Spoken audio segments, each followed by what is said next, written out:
We're here today to talk a little bit about the intersection of food security and market systems. And you've discovered a change in the way that the international community handles that intersection lately. Sure. What is the difference?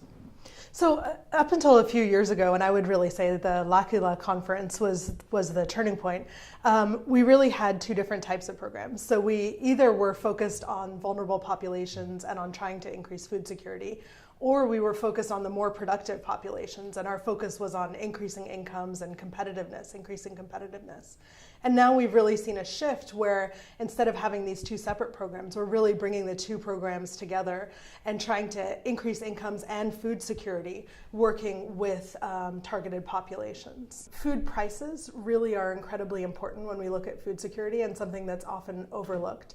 Smallholder farmers are actually net food purchasers, so even though they grow their own food, they often have to buy more food than they're growing. And so they're very dependent on food markets. They also spend a majority of their income on food. So smallholder farmers, vulnerable populations, spend up to 60% of their income on food. And so small changes in food prices, reduction in food prices, can have a dramatic impact, not just on farmers, but on the more vulnerable farmers. So it's a great way to implement an activity that has a direct targeting without having to go in and directly target and identify your population. And so how do we go about doing that? That's the next question, right? One of the things that I think is really interesting, I did a study in Zimbabwe a few years ago on using market mechanisms to impact food security. It was a study that was commissioned by USAID Zimbabwe because they were looking at these issues and the intersection of food security and nutrition. And one of the more interesting findings that came out of that study was that small traders were a critical actor in improving food security in these vulnerable areas.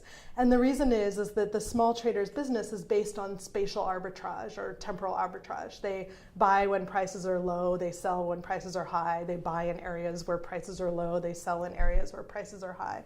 And so for them, they move food from areas of surplus to areas of deficit. And that's what we're all trying to do in this world of food security, is to do that. And if we do that enough, ultimately the food prices start to stabilize in the food deficit areas. Because the other aspect that I didn't mention is that food prices are also the highest in the areas that have the greatest food insecurity, which again makes sense. It's an issue of supply and demand, right? So when there's less food available in the market, the price is higher.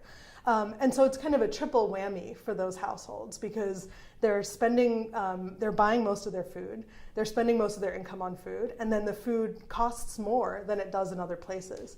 And so improving the efficiency of the market system by helping to move food from surplus to deficit areas really is a great way to be able to bring about systemic change in the structure of the food system that really benefits the most vulnerable populations and helps to increase food security.